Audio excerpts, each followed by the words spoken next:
ಎಲ್ರಿಗೂ ನಮಸ್ಕಾರ. ನಾವಿವತ್ತು ರಿವ್ಯೂ ಮಾಡ್ತಾ ಇರೋದು ದೃಶ್ಯಂ 3 ಮಲಯಾಳಂ ಸಿನಿಮಾ. ನೀವಿನ್ನೂ ನಮ್ಮ ಯೂಟ್ಯೂಬ್ ಚಾನಲ್ಗೆ ಸಬ್ಸ್ಕ್ರೈಬ್ ಮಾಡಿಲ್ಲ ಅಂದರೆ ಸಬ್ಸ್ಕ್ರೈಬ್ ಮಾಡಿ ಮತ್ತು ಪಕ್ಕದಲ್ಲೇ ಇರೋ ಬೆಲ್ ಐಕಾನ್ನ ಕ್ಲಿಕ್ ಮಾಡಿ. ಬನ್ನಿ ವಿಡಿಯೋನ ಶುರು ಮಾಡೋಣ. ದೃಶ್ಯಂ 3 ಇದು ಜೀತು ಜೋಸೆಫ್ ಅವರು ಡೈರೆಕ್ಟ್ ಮಾಡಿರುವಂತಹ ಸಿನಿಮಾ. ಇನ್ನು ದೃಶ್ಯಂ 1 ಎಷ್ಟು ಫೇಮಸ್ ಆಗಿತ್ತು ಅಂದರೆ ಬರೋಬ್ಬರಿ 6 ಭಾಷೆಗಳಲ್ಲಿ ರೀಮೇಕ್ ಆಗಿತ್ತು ಈ ಸಿನಿಮಾ.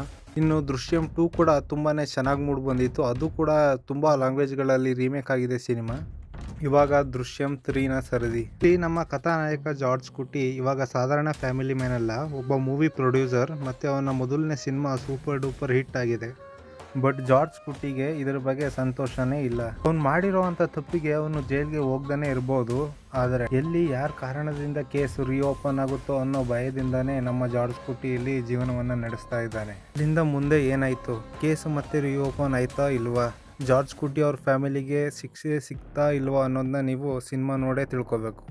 ಮೊದಲಿಗೆ ಇಲ್ಲಿನ ಪಾಸಿಟಿವ್ಸ್ ಕಡೆಗೆ ಬರೋದಾದ್ರೆ, ಅದು ಈ ಸಿನಿಮಾದಲ್ಲಿ ಜಾರ್ಜ್ ಕುಟಿ ಎಂಬ ಪಾತ್ರವನ್ನ ಬಿಲ್ಡ್ ಮಾಡಿರುವಂತ ರೀತಿ. ಫಿಲಂ ಪ್ರೊಡ್ಯೂಸರ್ ಆಗಿದ್ದಾನೆ, ಹಣ ಕೂಡ ಸಿಕ್ಕಾಪಟ್ಟೆ ಬಂದಿದೆ. ಬಟ್ ಅವನ ಮನಸ್ಸಲ್ಲಿ ಗಿಲ್ಟು, ಭಯ ಎಲ್ಲ ಕೂಡ ಕಾಡ್ತಾ ಇರ್ತವೆ.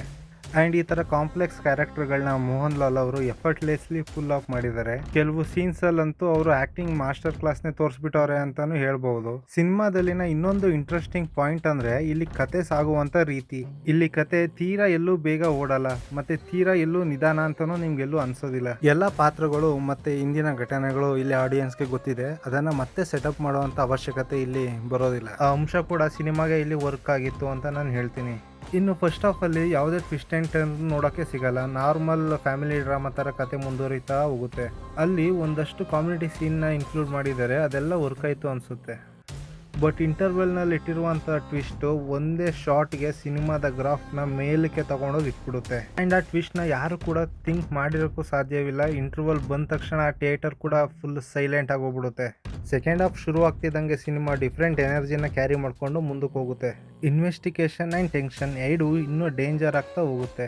ಜಾರ್ಜ್ ಕುಟಿ ಎದುರಿಗಿನ ಟೆನ್ಷನ್ ಮತ್ತು ಚಾಲೆಂಜಸ್ಗಳು ಇನ್ನೂ ದೊಡ್ಡದಾಗ್ತಾ ಹೋಗುತ್ತೆ. ಆ್ಯಂಡ್ ಇಲ್ಲಿ ಇಟ್ಟಿರುವಂಥ ಟ್ವಿಸ್ಟ್ ಆ್ಯಂಡ್ ಟರ್ನ್ಸ್ಗಳು ಎಷ್ಟು ಹೇಳಿದ್ರು ಹೊಗಳಿದ್ರು ಸಾಲಲ್ಲ. ಇನ್ನು ದೃಶ್ಯಂ ಫ್ರಾಂಚೈಸಿಯ ಕ್ಲೈಮ್ಯಾಕ್ಸ್ಗಳು ಯಾವಾಗಲೂ ಒಂದು ಶಾಕ್ ವ್ಯಾಲ್ಯೂನ ಕೊಡೋದ್ರಲ್ಲಿ ಸಕ್ಸಸ್ಫುಲ್ ಆಗಿದೆ. ಆ್ಯಂಡ್ ಇಲ್ಲೂ ಕೂಡ ಆ ಶಾಕಿಂಗ್ ಎಂಡು ಪರ್ಫೆಕ್ಟ್ ಆಗಿ ವರ್ಕ್ ಆಗಿದೆ. ಇನ್ನು ಬೇರೆ ಟೆಕ್ನಿಕಲ್ ಡಿಪಾರ್ಟ್ಮೆಂಟ್ ಬಗ್ಗೆ ಮಾತಾಡೋದಾದರೆ ಕ್ಯಾಮ್ರಾ ವರ್ಕ್, BGM ಎಲ್ಲ ತುಂಬ ಚೆನ್ನಾಗಿ ಮೂಡಿ ಬಂದಿದೆ. ಎಲ್ಲೂ ಇಂಪ್ರೆಸಿವ್ ಅಂತ ಅನಿಸ್ತಾ ಹೋದ್ರೂ ಕೂಡ ಆ ಸಾಂಗ್ಗಳು ಮತ್ತು ಆ ಮ್ಯೂಸಿಕ್ಗಳು ಕೊಟ್ಟಿರುವಂಥ ರೀತಿ ತುಂಬ ಚೆನ್ನಾಗಿ ಮೂಡಿ ಬಂದಿದೆ. ಇನ್ನು ಕನ್ನಡ ಡಬ್ಬಿಂಗ್ ಅಂತೂ ತುಂಬಾ ಚೆನ್ನಾಗಿ ಬಂದಿದೆ ಆಡಿಯೋ, ಯಾಕಂದರೆ ಮೋಹನ್ ಲಾಲ್ ಅವರೇ ಇದರಲ್ಲಿ ವಾಯ್ಸ್ ಕೊಟ್ಟಿದ್ದಾರೆ. ಆಲ್ರೆಡಿ ಸಿನಿಮಾನ ನೋಡಿದ್ದೀರಾ ಅಂತ ಆದರೆ ಹೇಗಿತ್ತು ಅಂತ ಕಮೆಂಟ್ ಮಾಡಿ.